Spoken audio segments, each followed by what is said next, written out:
কেমন আছে বন্ধুরা? ছোটদের পুরাণ কথা চ্যানেলে সকলকে স্বাগত। সতীর দেহত্যাগের পর মহাদেব তাণ্ডব নৃত্য করেছিলেন, তাতে ত্রিভুবন ধ্বংসপ্রাপ্ত হতে বসেছিল। এছাড়া আর কখন মহাদেব তাণ্ডব নৃত্য করেছিলেন? যখন ত্রিভুবন নষ্ট হতে বসেছিল। সেটি ঘটেছিল ত্রিপুর রাক্ষস বধের পর। ত্রিপুর রাক্ষস বধ করার পর মহাদেবের এতটাই আনন্দ হয়েছিল, তিনি ত্রিপুর রাক্ষসের বুকের ওপর নাচতে শুরু করেছিলেন। ত্রিপুর রাক্ষসকে বধের পর শুধু মহাদেব নয়, অন্যান্য দেবতারাও আনন্দে তারাও নাচছিলেন।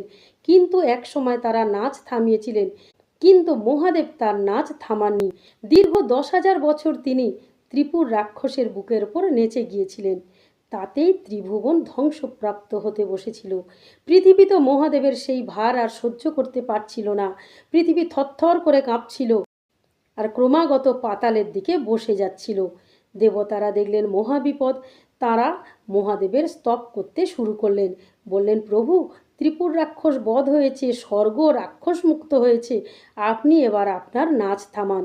কিন্তু মহাদেব বললেন, না, যে স্বর্গরাজ্য অধিকার করেছে, ইন্দ্রের ইন্দ্রত্ব হরণ করেছে, ব্রহ্মার ব্রহ্মত্ব হরণ করেছে, নারায়ণের পাঞ্চজন্য শঙ্খ সুদর্শন চক্র হরণ করেছে, পারিজাত হরণ করেছে, উচ্চৈশ্রবা ঐরাবত হরণ করেছে, তার তো সহজে মুক্তি নেই। যতক্ষণ তার দেহ আমার পায়ের নিচে থাকবে ততক্ষণ আমি নেচে যাব। দেবতারা দেখলেন যে এইভাবে চলতে থাকলে তো ত্রিভুবন নষ্ট হবে, এবং মহাদেবের এই নাচ একমাত্র থামাতে পারেন জগৎজননী মা পার্বতী। তখন দেবতারা সবাই মিলে জগৎজননী মা পার্বতীর স্তব করতে শুরু করলেন। জগৎজননী মা দেবতাদের এই স্তবে সন্তুষ্ট হয়ে মহাশূন্যে আবির্ভূত হলেন, এবং দেবতারা বললেন, মা, আপনি ছাড়া ভোলা মহেশ্বরের এই নাচ কেউ থামাতে পারবে না। দেবী পার্বতী মহাদেবকে লক্ষ্য করে বললেন, প্রভু, আপনি আপনার নাচ এবার থামান। আপনি কি করছেন?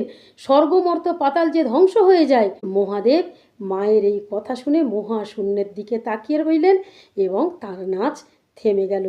পার্বতী মা বললেন, আপনি যেহেতু আমার কথায় আপনার এই নাচ থামালেন, আমিও তেমনি প্রতিশ্রুতি দিচ্ছি, দক্ষের গৃহে আমি সতীরূপে জন্মগ্রহণ করব এবং আপনাকে বিবাহ করব। মহাদেব সমস্ত দেবতাদের উদ্দেশ্যে বললেন, আপনারা সাক্ষী রইলেন, পার্বতী কথা দিয়েছে যে সতীরূপে সে জন্মগ্রহণ করবে এবং আমি তাকে বিবাহ করব। যতদিন না দক্ষের ঘরে সতীর জন্ম হয় ততদিন আমি হিমালয়ে অবস্থান করব। এই বলে মহাদেব হিমালয়ের উদ্দেশ্যে গমন করলেন। দেবতারাও আনন্দিত হয়ে স্বর্গে চলে গেলেন। বন্ধুরা, আজকের এই পর্যন্ত। পরের দিন আসবো অন্য একটি কাহিনী নিয়ে। আর আমার এই কাহিনী কেমন লাগলো তোমরা লাইক কমেন্টস করে জানিও, এবং যারা এখনও আমার চ্যানেলটিকে সাবস্ক্রাইব করোনি তারা আমার চ্যানেলটিকে সাবস্ক্রাইব করে দিও।